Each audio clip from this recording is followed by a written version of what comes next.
ऐसे कोई चीज मना नहीं है ना, कोई चीज मना नहीं है, मगर दिल जानते हो हर चीज की एक जगह होती है, उसको उसी के निश्चित स्थान पे रखा जाता है।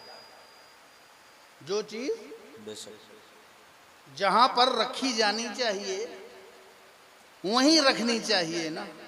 बेशक दुनिया मना नहीं है, आप दुनिया में पैदा हुए हो, एंजॉय करो।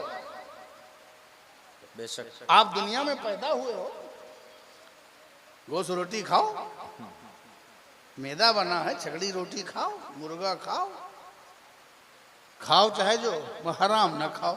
क्या बात है, कुछ भी खाओ मगर हराम ना खाओ। तो पेट में क्या खा रहे हो?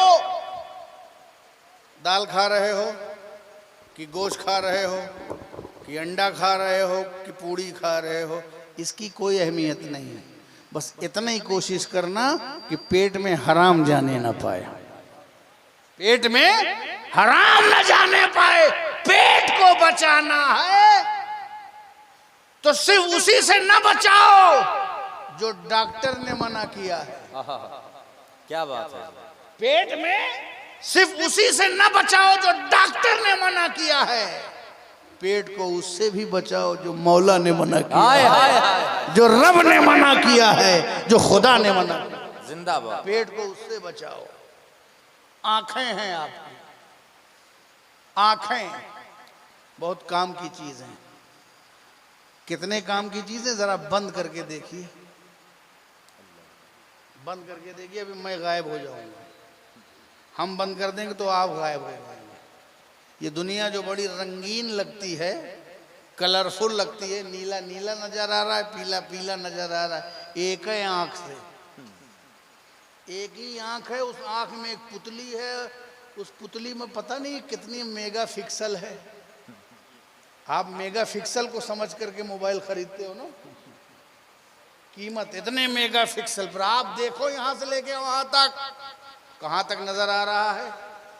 और जब निकाल के घिया देखोगे तो अंदर कुछ नहीं, चर्बी का टुकड़ा है ना। और इसमें इतने कलर, ये कलर कैसे दिख रहे हैं? ये आंखों में ये बात है तब कलर दिख रहा है। बेशक आंख की बातें नहीं तो सब ब्लैक एंड व्हाइट दिखता। तो आंखों से इतने कलर दिख रहे हैं, कितनी बड़ी नेमत है। तो क्या देख रहे हो? देखना क्या है? आंखें तो है और सब देख सकते हो। सूरज को डॉक्टर कहता है नजर भर करके ना देखो, इतना उजाला है कि आंख खराब जाएगी। कहीं कोई वेल्डिंग हो रही है तो शीशा लगाए के वेल्डिंग करते हैं, चश्मा लगाए के, कि आंखों को नुकसान ना हो। ये दुनिया की चमक दमक, इसमें कोई शीशा क्यों नहीं लगा रहे हैं? अल्लाह, इस चमकती हुई दुनिया को से अपनी आंखों को बचाने के लिए कोई आईना क्यों नहीं लगा रहे हो? अरे देखो दुनिया की चमक दमक, मगर जरा शरीयत का आईना लगा के देखो। हाय हाय हाय, वाह वाह वाह, शरीयत का आईना लगा के देखो ताकि तुम्हारी आंखें मुतासिर ना हो। देखो पूरी दुनिया देखो, चमन भी देखो, बाग भी देखो, दरिया भी देखो, सहरा भी देखो, मर्गजार भी देखो, दुनिया भी देखो, सब देखो, मगर हराम न देखो, हराम न देखो। और अगर कभी नजर उठ जाए, अगर कभी नजर उठ जाए तो जब उठ जाए बस उतना दोबारा फिर ना उठे। पहली नजर माफ। पहले आप जा रहे हैं, नजर उठ गई, किसी को देख लिया, उठ गई तो उठ गई, चलिए देख लिया। अब दोबारा फिर आंख गई और फिर नजर से देखा उसको। अल्लाह ताला ने पहले माफ कर दिया, अब दूसरे में आप नियत कर रहे हैं, इरादा कर रहे हैं। अब दूसरा जो है ये गुनाहों में काउंट हो रहा है, इसलिए कि गुनाह वही है जिसके पीछे दिल है, सवाब पीछे दिल है। बेशक, जिंदाबाद जिंदाबाद। इरादा, दिल का इरादा, नियत में चीज है। जिंदाबाद। समझ गए आप? तो पेट को सिर्फ डॉक्टर की बताई हुई चीजों से मत बचाओ, बल्कि हराम से बचाओ। बेशक। हर चीज की ये दिल काहे के लिए? दिल जो है बहुत अहम चीज है। ये 24 घंटे में न जाने कितने लाख मर्तबा धड़कता है। और इस कौन धड़का रहा है इसको? ये किसके हुक्म से धड़क रहा है? है ना? अल्लाह ताला ना धड़का रहा है ना। जब आप गुनाह कर रहे हो, अगर ये दिल ना धड़के और धड़कना बंद हो जाए तो आप गुनाह भी नहीं कर पाओगे। बेशक। और ये जब दिल का धड़कना बंद हो जाए तो आप सवाब भी नहीं कर पाओगे। कितना मेहरबान है खुदा कि उसकी नाफरमानी कर रहे हो और गुनाहों में मुलव्विस हो, चोरी कर रहे हो, बुराई कर रहे हो, गीबत कर रहे हो, बेईमानी कर रहे हो, उस वक्त भी इसीलिए कर रहे हो क्योंकि दिल धड़क रहा है और अल्लाह के हुक्म से धड़क रहा है। वो चाहे तो स्विच ऑफ कर दे, मगर तुम्हें अल्लाह मौका दे रहा है कि अभी तौबा का दरवाजा खुला हुआ है, अभी धड़कते हुए दिल से तू गुनाह कर सकता है, तो उसी धड़कते हुए दिल से तौबा करके भी गुनाहों से पाक हो सकता है। जिंदाबाद जिंदाबाद। तो ये धड़कता हुआ दिल है। मगर हम ये नहीं सोचते कि जिस वक्त हम गुनाहों में मुलव्विस हो रहे हैं उस वक्त भी अल्लाह ही के हुक्म से दिल धड़क रहा है, अल्लाह ही की वजह से दिल धड़क रहा है और अल्लाह ही के नाफरमानी हम कर रहे हैं। अजीब नाफरमान बंदे हैं कि खुदा ही के हुक्म से धड़क रहा है। पूरी एनर्जी, इलेक्ट्रिसिटी, कनेक्शन सब उसी से ले रहे हैं और उसी के खिलाफ काम कर रहे हैं। जरा सा कोई किसी डिपार्टमेंट में किसी के खिलाफ काम करके देखे, वो उसको जारी नहीं रखेगा। मगर अल्लाह कितना बड़ा रहीम, कितना बड़ा करीम है कि तुम उसकी नाफरमानी कर रहे हो तब भी तुम्हें खिला भी रहा है, पिला भी रहा है, जिंदगी भी दे रहा है, दिल को धड़कन भी दे रहा है। अब दिल है तो दिल काहे के लिए? लोगों ने दिल को ऐसी चीज समझ लिया कि दिल को दुनिया में लेके आ गए, सारी दुनिया अपने दिल में बसा लिया है। दिल जो है वो दुनिया के लिए नहीं है। बेशक। मगर हमने क्या किया? दिल में प्लाट है, प्लाट बाहर है। प्लाट कहाँ है? बाहर है, उसको दिल में मत ले जाओ। कार, गाड़ी चमचमाती हुई है ना, अब उसको दिल में लेके चले गए, मेरी कार, मेरी गाड़ी। अब जब कभी उस गाड़ी पे जरा सी स्क्रैच भी लगती है तो गाड़ी पे तो कम लगती है, दिल पे पहले लगती है। अरे यार क्या हो गया, क्यों ये दुख क्यों हुआ? क्योंकि गाड़ी तुम्हारे दिल में थी। क्या बात है? गाड़ी दिल में थी, तो अगर गाड़ी पे चोट आएगी तो दिल में चोट आएगी। अगर दिल में दुनिया होगी, अगर दुनिया का नुकसान होगा तो दिल में नुकसान महसूस होगा। अब अगर बंगला दिल में है और बुलडोजर चल रहा है तो इसलिए दिल को दुखेगा क्योंकि वो बंगला दिल में था। बुजुर्गाने दीन को न कोई खौफ है न कोई गम है, वो रंजीदा नहीं होते हैं। उसकी वजह ये है कि वो दुनिया के नुकसान से मुतासिर इसलिए नहीं होते कि उनके दिल में दुनिया रहती ही नहीं है। उनके दिल में दुनिया रहती ही नहीं है।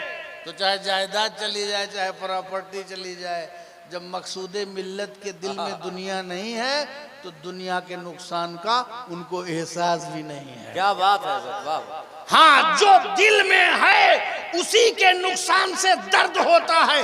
अगर किसी के दिल में मौला है, रब्बुल आलमीन है, उसकी शरीयत है, उसका फरमान है, उसके अहकाम है तो दिल इस पर दुखी होगा, कहीं सजदा तो न छूट जाए, कहीं रोजा न छूट जाए, कहीं हज न छूट जाए, कहीं बंदगी न छूट जाए। इसीलिए सारा कुंभा कट गया। हुसैन के दिल में दुख हुआ। हुसैन को यही फिक्र थी कि सजदा छूटने ना पाए, इबादत छूटने ना पाए। नारे तकबीर, नारे रिसालत, अज़मते इमामे हुसैन, खानदाने इमामे हुसैन, हुजूर गाज़ी इस्लाम, हुजूर पीरो मुर्शिद, नारे तकबीर, नारे रिसालत, जिंदाबाद जिंदाबाद। तो दिल जो है वो बहुत अहम चीज है। आप दिल को साफ करो और दिल में जो चीज रखी जानी है वही रखो। जो बाहर की चीज है उसको भी यूज करो, मगर ऐसे ही जैसे अभी आप शादी ब्याह में डिस्पोजल यूज करेंगे। क्या करेंगे? प्लेटिया चली नहीं है, वो खाओ और फेंको। Use and throw. दुनिया को क्या करना है? यूज। हम रिश्तों को यूज एंड थ्रो करते हैं, हम हजरत को यूज एंड थ्रो करते हैं, हम उलमा को यूज एंड थ्रो करते हैं। हम अपनी इबादत की चीजों को यूज एंड थ्रो नहीं, दुनिया को यूज करो, थ्रो करो। क्या बात, समझ गए? यूज करो, थ्रो करो। इसको दिल में ले जाने की चीज नहीं है। ये दिल में मत रखो, ये बाहर है। दिल को गैरेज मत बनाओ कि गाड़ी गैरेज में नहीं, यहां खड़ी रहे। दिल को प्लाट ना बनाओ कि जमीन पर नहीं, दिल में बंगला बनाओ। दिल में कुछ मत ले जाओ, बस दिल को काबा बनाओ, हाय हाय हाय, दिल को मदीना बनाओ। न जाने कितनी बार उम्रा करने चाहते हो, मदीना वहीं छोड़ के आ जाते हो, काबा वहीं छोड़ करके आते हो। सामान घर लेके आए, काबा वहीं छोड़ दिया। खजूर लेके आए, काबा वहीं छोड़ दिया। कालीन लेके आए, काबा वहीं छोड़ दिया। तस्बीह लेके आए, बांटने की चीजें लेके आए, काबा वहीं छोड़ दिया। इलेक्ट्रॉनिक्स लेके आए, काबा वहीं छोड़ दिया। अरे मदीना जाओ तो मदीना दिल में ले करके आओ, काबा दिल में ले करके आओ, ताकि जब काबा ले करके आओगे तो तुम्हारे घर में मोहब्बत का काबा बन जाएगा, उल्फत का काबा बन जाएगा, दीन का काबा बन जाएगा। जिंदाबाद। मगर हम वहां छोड़ के आते हैं, वहीं छोड़ के आते हैं। नहीं, लेके आओ। फोटो लेके आते हैं लोग, खूब यहाँ खिंचाया, वहाँ खिंचाया। आजकल सेल्फिश दौर में सेल्फी का ज़माना है ना? फोटो, ये फोटो, वहाँ फोटो, मदीने में फोटो, गुम्बद के सामने फोटो। ओके भाई, यादगार है। नहीं, दिल के आईने में है तस्वीरें यार, दिल के आईने में है तस्वीरें यार। जब जरा गर्दन झुका ली, देख ली, ये फोटो तो पता नहीं कब गूगल लेके चला जाए, मगर जो दिल में तस्वीर होगी तो वो कब्र में भी काम आएगी और हश्र में भी काम आएगी। जिंदाबाद जिंदाबाद। समझ गए? तो दिल को बहुत अच्छा करने की जरूरत है। सरकार दो आलम सल्लल्लाहु अलैहि वसल्लम ने दिल की अहमियत, आप फरमाते हैं कि गोश्त का एक लुथड़ा है बदन में, अगर वो दुरुस्त है तो सब दुरुस्त है। अगर आप सरकार की सीरत पे चलेंगे, उसवे हसना पे चलेंगे, तो आपको पता चलेगा कि सरकार दिल की अहमियत पर बहुत जोर देते हैं। दिल में दुनिया ना हो, याद मौला हो, याद मुस्तफ़ा हो, इश्क हो, शरीयत के अहकाम की पासदारी का जज्बा हो। बाकी दुनिया है, इस्तेमाल करो, थ्रो करो, उसे लेके नहीं जाना है। सब कुछ यहीं छोड़ देना है, सारी राहतें यहीं छोड़ देनी है। बेशक। वहां क्या जाएगा? वहां हमारा ईमान जाएगा, वो हमारा अमल जाएगा। इसलिए हमें अपने आप को उसवे रसूल पर चलाने की सख्त ज़रूरत है। अपनी ज़िंदगी को आज हम दुनिया में पहले मुसलमान जो बेईमानी नहीं करता था, मुसलमान जो झूठ नहीं बोलता था, मुसलमान वो जो चीटिंग नहीं करता, मुसलमान अपनी ज़बान का पक्का होता है, अपने अहद का पासदार होता है, मुसलमान वादे को वफा करने वाला होता है। ये सब मोमिनों की क्वालिटी है और ये बहुत दिनों तक बरकरार थी, ज़्यादातर लोगों में थी। मगर आज चीटर मुसलमान में ज़्यादा हैं, झूठे मुसलमान में ज़्यादा हैं, फराडिये मुसलमान में ज़्यादा, शराबी मुसलमान में ज़्यादा, फवाहिशात के अड्डे आबाद करने वाले मुसलमान ज़्यादा। किरदार ख़त्म हुआ है, तब ये हमारी हालत हुई है। खुदा ने आज तक उस कौम की हालत नहीं बदली, न हो जिसको ख्याल खुदा अपनी हालत बदलने का। जिस दिन तुम्हें अपनी हालत बदलने का ख्याल आए, अपने किरदार को पाकीज़ा बना लो। जैसे ही तुम्हारा किरदार पाकीज़ा हो जाएगा, दुनिया में तुम्हारी इज्जत वापस आ जाएगी, तुम्हारी सरबुलंदी वापस आ जाएगी। अल्लाह ताला की बारगाह में दुआ है, अल्लाह इस महफिल के सदक़े में, शायरों के अशार के सदक़े में, नकीब की नकाबत के सदक़े में, उलमा की खिताबत के सदक़े में, आपकी शिरकत के सदक़े में, शादी खाना आबादी के तमाम जायज़ तकरीबात में अल्लाह बरकतें और रहमतें, सादतें, कबूलियतें पैदा फरमाए और आपस में दोनों ख़ानदान के दरमियान मुआफ़क़त, मुआनसत, मोहब्बत हो, ज़ौजैन के दरमियान मोहब्बत हो, शादी खाना आबादी को कामयाबी मिले। वाखिरु दावाना अनिल हम्दुलिल्लाहि रब्बिल आलमीन। अभी महफिल ख़त्म नहीं हुई है, अभी महफिल शुरू हुई है। मैंने इस महफिल को शुरू किया है, इतनी जल्दी आप ना ख़त्म करिएगा, अभी आपके सब शायर बाकी।